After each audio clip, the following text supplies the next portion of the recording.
Keith Rucker here at VintageMachinery.org.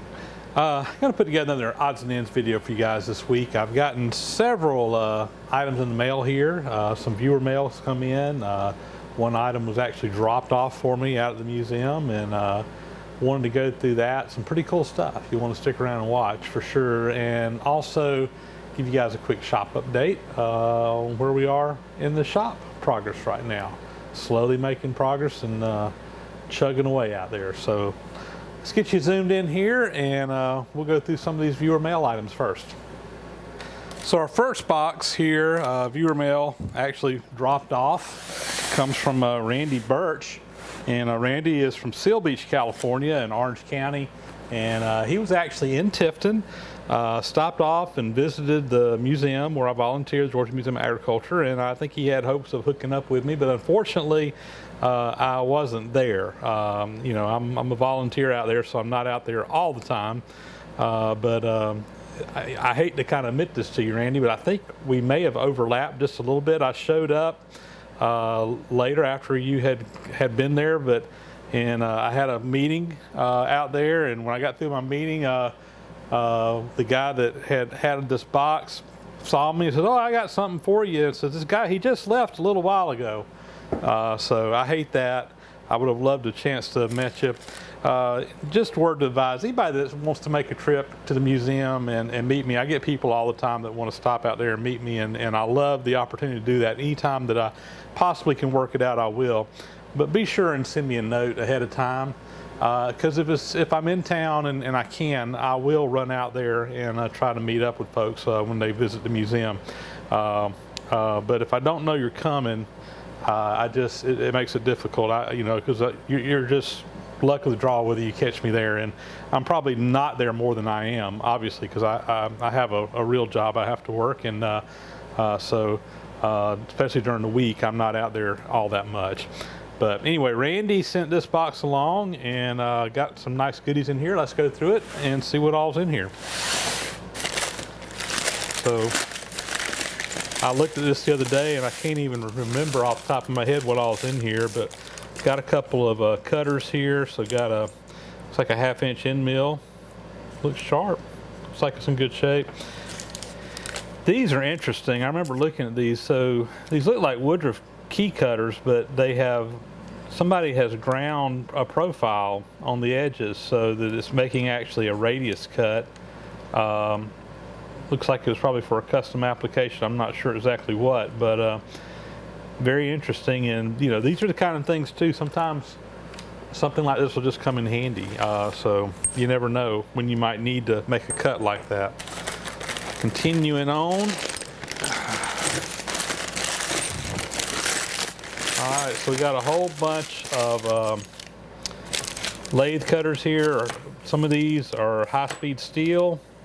A lot of these are brazed on carbide. Some of them look like they're new. So, you know, always nice to have some of these. I got the question the other day. So why do you even use high-speed steel, you know, if you got carbide insert tooling, which, you know, I use my carbide insert stuff most of the time.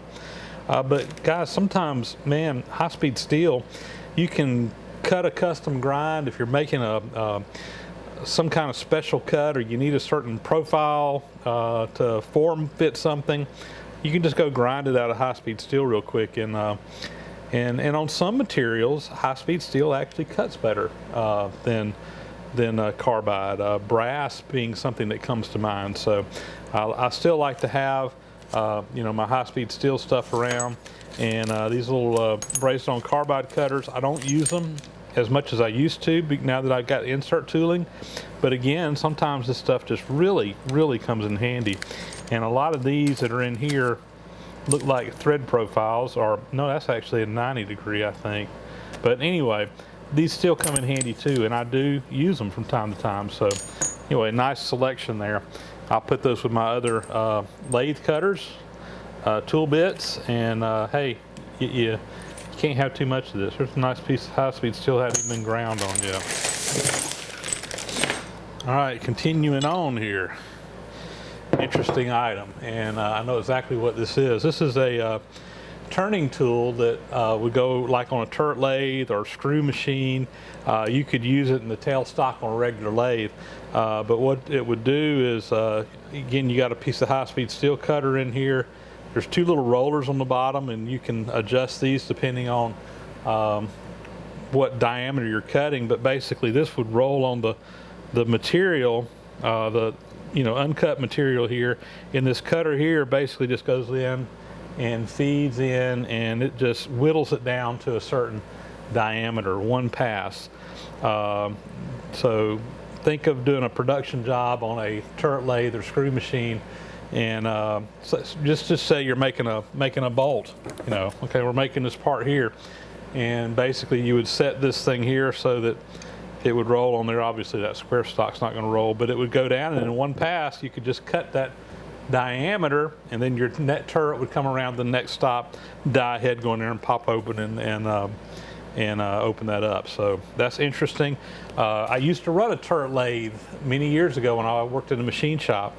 In fact, that was my very first job working in the machine shop, was running turret lathe doing production jobs, and that was really how I learned the basics of doing lathe work, was on a turret lathe. I think the shop we had 5 or 6 turret lathes that we'd set up to run production jobs on.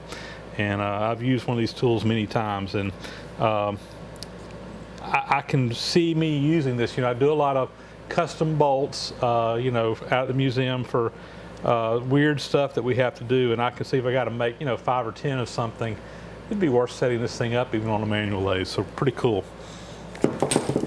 Another little lathe tool here. So this is a quick change indexer for to put like on a turret lathe. This was very common. You'd put this on there and you could have 4 cutters around here, and when this is tightened down, it would basically index from one to the other, and it was repeatable. So if you were on a turret lathe and needed to have 4 different cutters, you could just spin this thing around and have all 4 cutters in there on each one of the tool posts and go through it. And you can use this on a manual lathe as well. Got some more.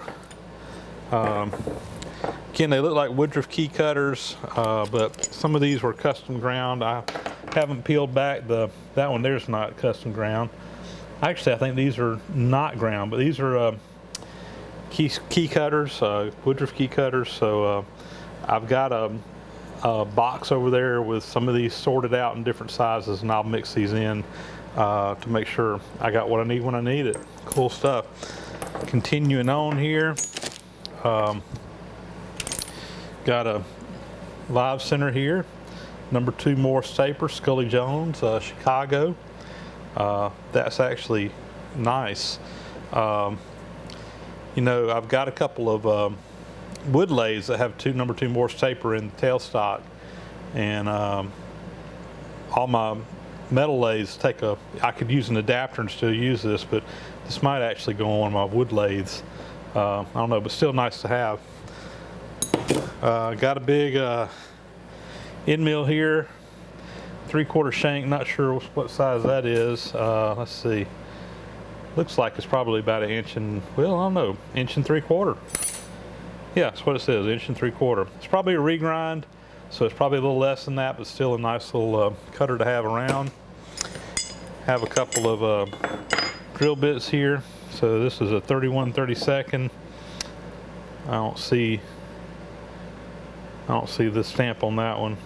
That one looks like they had turned the shank down to make it fit, but still, I can run that on both of those on my drill bit grinder and sharpen them and use them.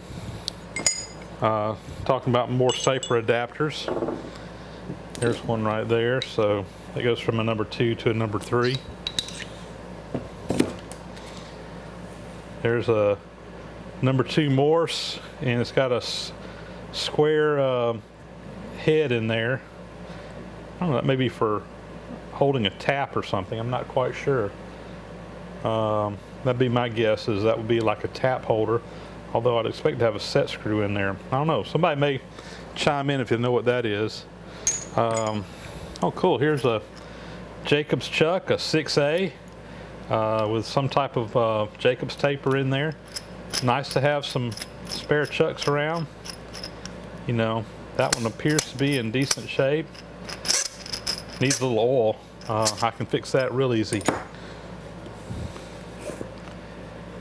Another key seat cutter, got a little custom grind on that one.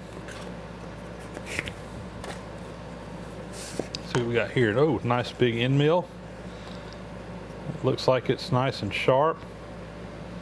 So that's a 1-inch welding.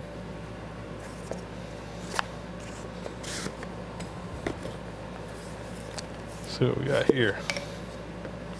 Oh, a couple of end mills. So these look like they're probably regrinds. Nothing wrong with that, as long as they're sharp. And we got a little horizontal mill cutter, just a little radius cutter there, and then a little square bolt wrench. Use these on lathe for on your tool post a lot, but they come in handy for other things. So this is a, yeah, I think it's a Williams is what that says, number 585. Cool. Next item here is a pretty cool little thing that was sent up to me from Tom Kitchens down in Jacksonville, Florida. And Tom is a retired Navy chief molder. So he was doing casting work in the Navy. And Tom has actually been a big help to me in some of my casting work. Sharing his expertise of years of working in the Navy as a molder and helping me to be better at what I do. And Tom has also sent me some casting stuff in the past and has just really been helpful to me in multiple ways. And anyway, he sent this along. This is a homemade item, and you may be looking at it saying, well, what in the world is that? Well, he sent a letter and he told me it was okay to read this on the air, so I'm going to read this to you and let you know what it is. It says, Dear Keith, one of the things that frees up the mind of a molder and makes working on equations unnecessary is the capability of filling the crucible up to 80% for safety with the metal you're working with and pouring the remainder of the melt into an ingot mold once you've poured your molds.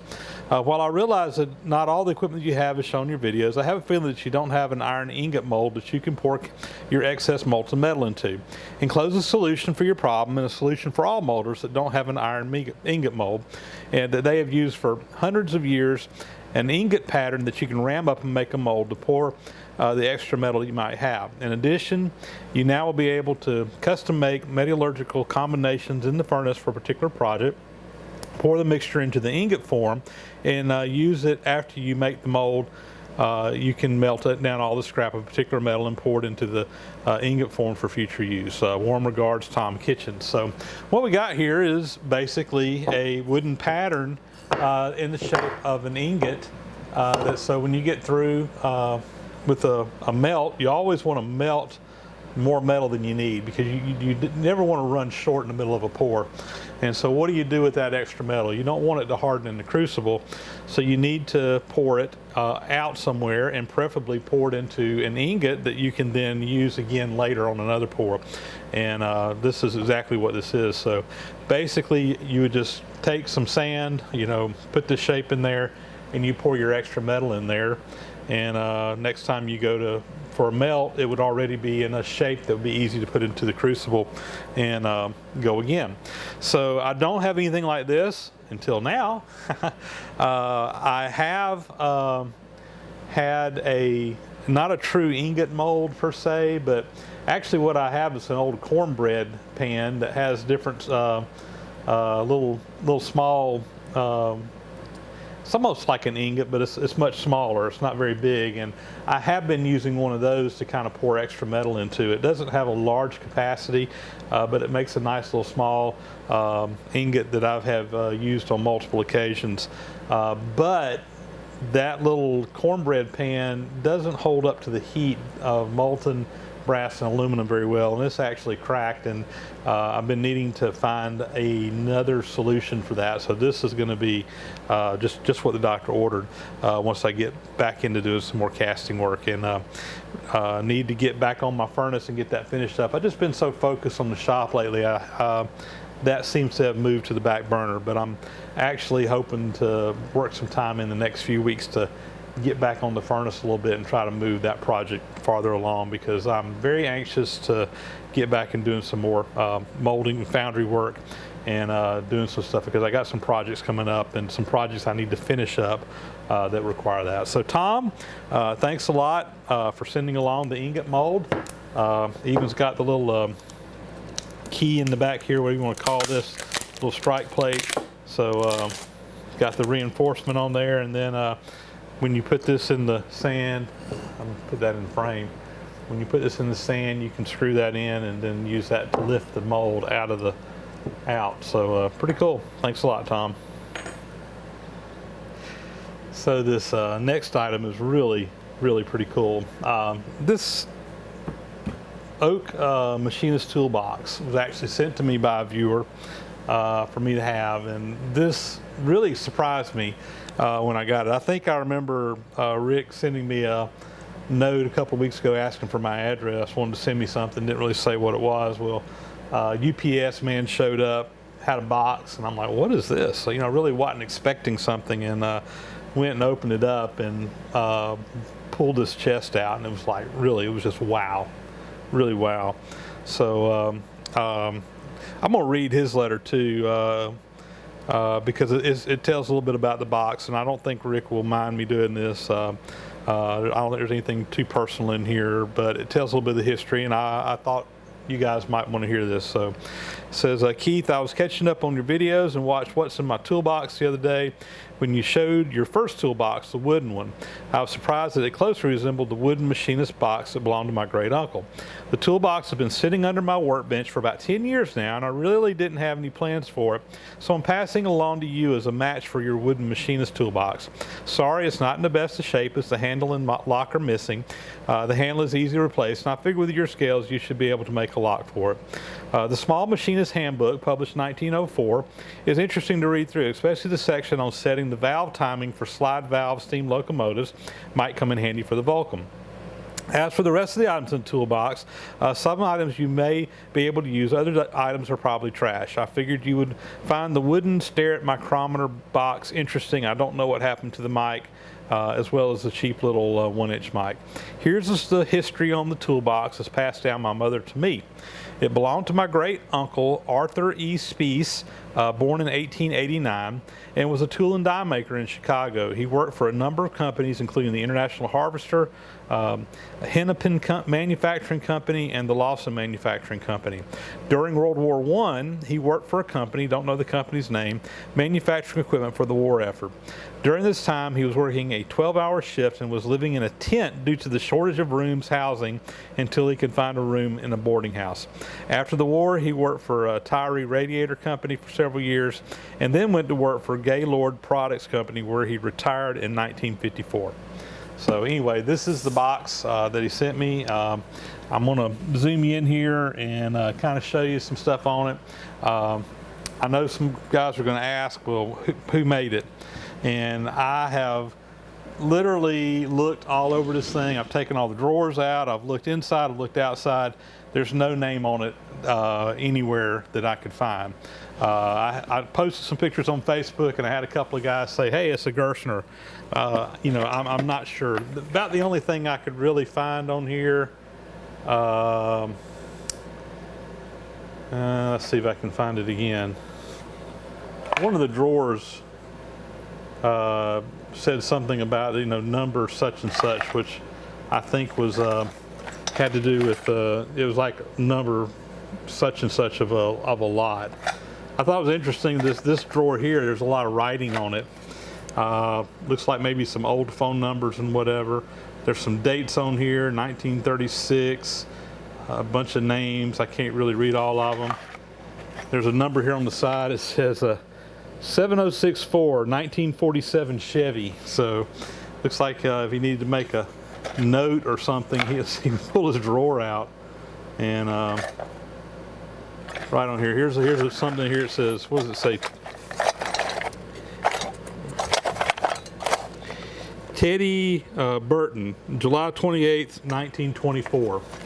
So maybe a little graffiti. Maybe his buddy came to the shop and he pulled the drawer out and signed and dated it.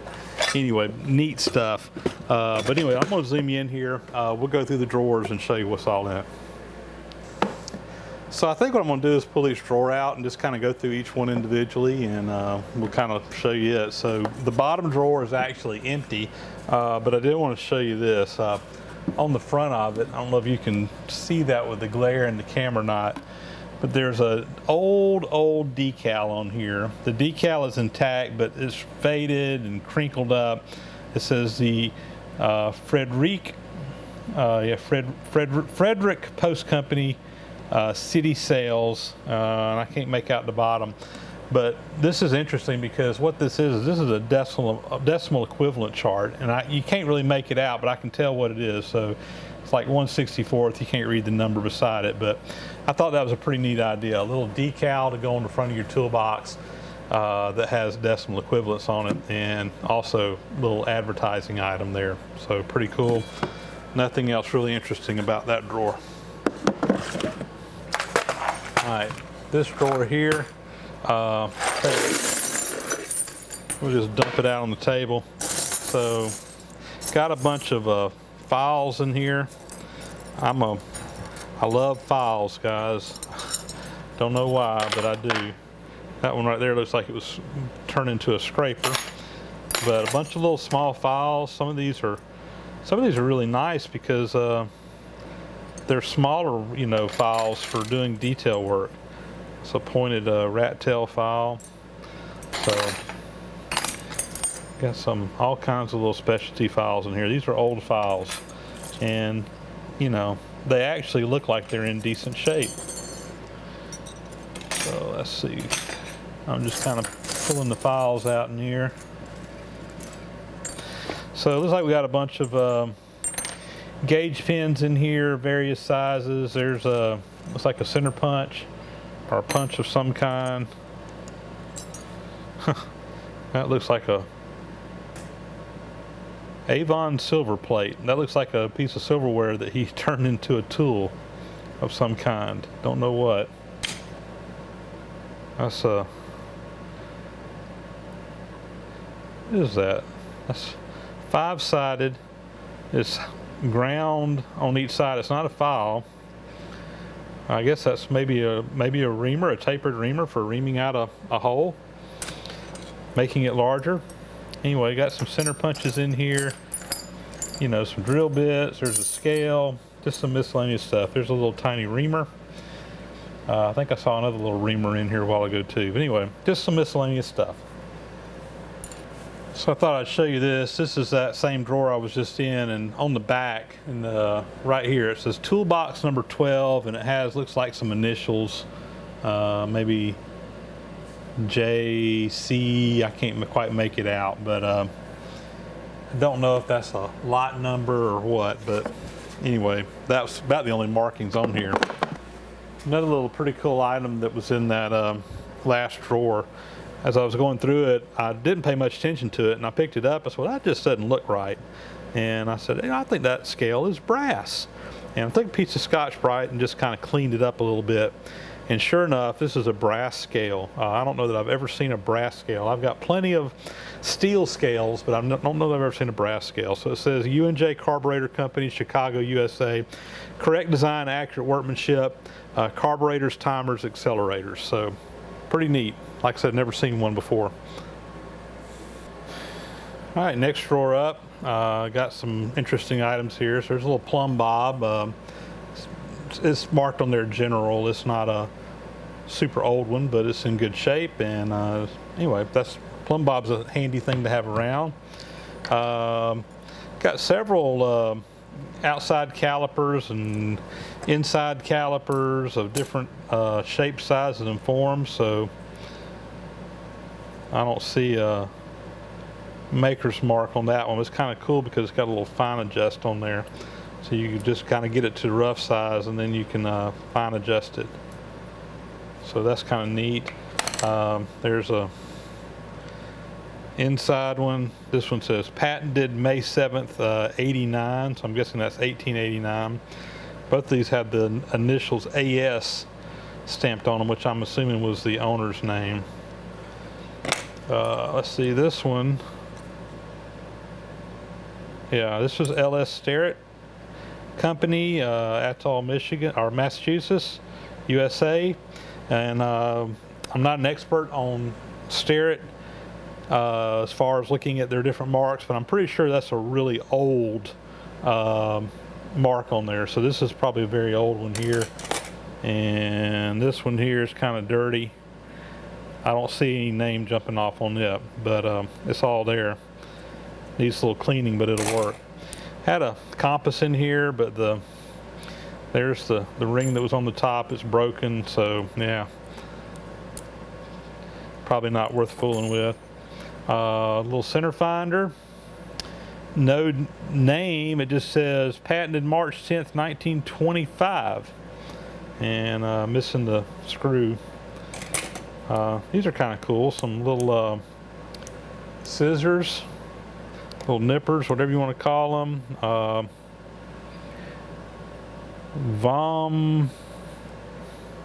So it looks like Vom Glyph, Germany, or Cliff, C-L-E-F. I can't quite make it out, but anyways, nice little pair of scissors, and then just some miscellaneous stuff. Got a couple little sharpening stones. Got a couple little spanner wrenches for like micrometers. This is a punch. I think that's actually for punching leather.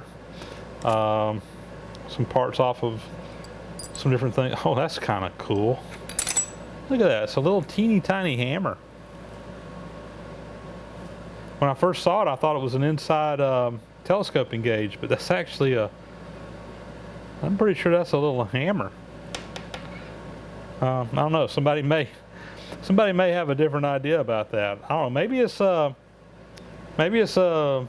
for measuring or for like calibrating a micrometer or something. I'm not sure. That's pretty cool. Little center gauge, some little copper rivets, another punch of some kind, a little 6-inch ruler, a clean fuel Racine Coke, reasonably priced, smokeless. It reduces homes, chimneys. It reduces spring house chimney in your home. Oh, spring house cleaning in your home. Okay, I'm reading it upside down. Racine Coke, your neighbor likes it. Sootless. It reduces the fire hazard in your home. So, kind of neat. That says Lucky Stick on it. Nickel sticks. I don't know what the story behind that is. Anyway. Next item in here is a little book he was talking about in his letter, and got some little notes in here. U.S. form of threads. It's got some just little notes on things he had in here. Some drill sizes for different taps. There's a little newspaper clipping. Swedish skier jumps 435 feet to gain title. So anyway, got some notes in here. But this is a little book he has. It's actually a little machinist handbook, but it also has some information here on setting slide valves on a steam engine. And I read through this. This is pretty interesting stuff. So, and with my steam background, I'm going to enjoy this.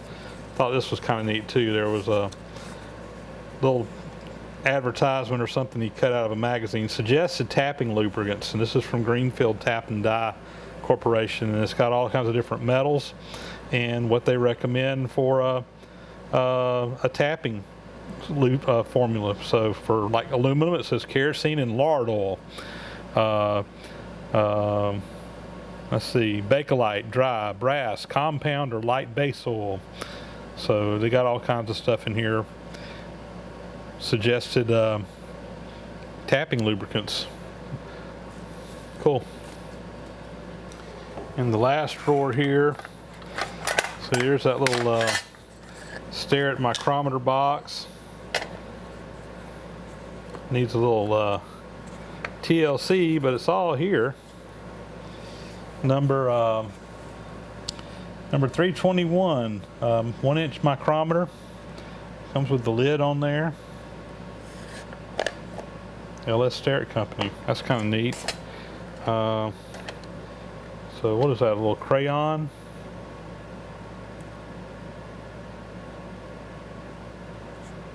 I think that's what that is. Got a little tin in here, winter brand. I don't know what was in that. Another little tin. Can't really make out what's on there. He just saved those. Center drill. So this is kind of neat. This is a little 1/2 inch micrometer. It's I don't see a name on it. I looked on it a while ago. It's really a cheap little micrometer, but it looks like it works. Not very finely made at all, but interesting nonetheless. It almost looks like a toy, the way it's made, but kind of cool. And got some, that's just got a little ball bearing, but this is a 1 inch standard for checking a micrometer, and another little standard of some kind. So there's a bunch of these in here. These have a measurement on them. They're smaller than 1 inch. Little knurled piece, not sure what that's about. And there's the other part of that crayon. I think it's like a lumber crayon. And there's a couple of center drills, reamers, more spanner wrenches for micrometers and what have you. Some teeny tiny drill bits in there as well. So I went and pulled my other little wooden machinist box that I've had for quite some time now, probably about 18 years, almost 19 years. And got the other one here sitting next to it. And you know, they're very similar in construction. Both these finger jointed, both of them oak. The little corner pieces look almost identical. These could be made by the same manufacturer, I don't know. This one also does not have any markings on it to tell who made it. I've had other people tell me this is a Gerstner as well. I don't know if it is or not. And probably never will know for sure exactly who made it, because there were lots of people that made these old wooden toolboxes, and it could have been made by anybody, but very similar in size. This one's just a little bit smaller, but still beautiful, beautiful piece.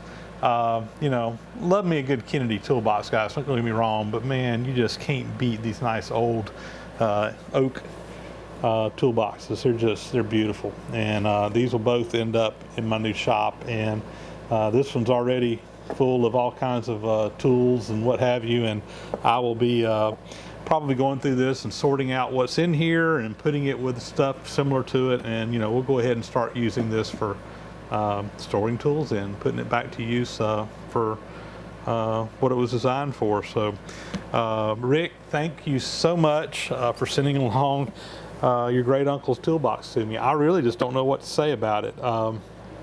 You know, it just blows my mind that you would be willing to part with such a piece with family history and all that. But I promise you that I will treasure this thing. I got your letter with the history, and I'm going to put this in the toolbox, and it's going to stay with the toolbox so that someone down the road will know the history on this as well. And for me, knowing the history behind my tools or where stuff comes from or having some connection with them always makes them special, and that definitely goes for this box too, now that I got a little bit of backstory on it. So thank you so much.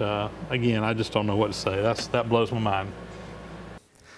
So out in the shop, we continue to make some progress out here as well. So been doing some more framing work in here. Again, working by myself for the most part. Really slow going, but just knocking it out a little bit at a time, hour here, hour there. Finished framing in the bathroom. I think last time you saw this, I had just the 2 bottom walls in, went ahead and put in the 3rd wall with the door, and then also framed the top end up there, put a little storage area up there. I'll have a little door up top that I can utilize that space above there. On this side, frame the top end up there where it'll be all closed up. Next, as far as framing goes, I'm going to frame in up top, up in the roof up here, to put that. There again will be a wall completely covering here. Probably going to leave it open for right now until I get all my machinery moved in. I just decided it'd be easier not to have the wall there while I'm moving machinery. It won't be a big deal to work around, but it'll just be easier not to have it for right now, but that'll probably come later. But I do need to go ahead and get the top closed in, because when I'm getting real close to trying to see about getting the insulation put in here. And I want to have all that framing done before they do the insulation, because it'll be a little aggravating to have to work around the insulation to get the top done. It'll just be easier to have all that framing done ahead of time. So, in fact, I got a gentleman coming hopefully this afternoon or tomorrow to give me a quote on doing the spray foam insulation up in the ceiling, and still saving up some cash for that. I don't know exactly how much it's going to cost yet. I'm almost scared to know, and just saving up some cash for that. And I'm reluctant to even mention this, but I do want to publicly say thank you to some of the subscribers out there that voluntarily came in and said, hey, Keith, we want to send you a little something to help you with the installation. So there have been some donations made to my PayPal account over on my VintageMachinery.org website. And thank you. That will go a long way. I do not want to get into the position where I'm asking you guys for money. I've had a lot of people say, why don't you just do crowdfunding for it? And I'm sure if I did that, many of you guys would be glad to chip in. But I just feel funny about doing that, and am just very reluctant to do so. But some of you guys did chip in on your own, really without any prompting, and I'm not asking everybody to do that, but I do want to publicly thank those that did without calling any names. So thank you very much. Additionally, I've been doing a little bit more electrical work. So I said I was pretty much done with it, and I was. When we got the bathroom in, of course, I need to do all the wiring in there to get lights, exhaust fan. Went ahead and plumbed it, or put in some power to do a hot water heater down the road, put some receptacles on both of these walls. Also just went ahead and went back and added some receptacles on the posts. So there's 4 posts, not counting the 2 in the middle here where the walls will be. They're just kind of out in the middle. And you probably can't see it in the video, but on the back side of the post over here, I put a receptacle or 2 receptacles, 4 plugs on each one of those, just to have a little more power out in the middle. And also put a couple of receptacles outside, just in case I ever want to have that, some ground fault receptacles on the outside. So as of now, I'm really pretty much done with the electrical. I can't think of any other circuits that I need to run for right now. I'm sure I'll have to add some more stuff down the road for something in particular, but at least for the single phase, 110 wiring, I think we're done. Again, unless something special comes up down the road, but for the most part, I think we're done with that. So now, I'm almost to the point, other than this little framing job, which I'm going to try to do this weekend. It's up high. I rented a scissor lift to do all the electrical work up high, and that was really nice, but it's about $160 a day. I've got somebody that's going to let me borrow some scaffolding, so I'm going to probably put some scaffolding in here to give me an area to work up there where I'm not on a ladder trying to do that. In fact, I don't even have a ladder tall enough to get up there to work off of. So I've got a 14-foot step ladder that I've got borrowed right now, and the top of the ladder hits about the top of that beam, and I really need to be above that to work on it. So we're just going to put some scaffolding in here and hopefully get that framed out this weekend. But that's pretty much where we are on the shop.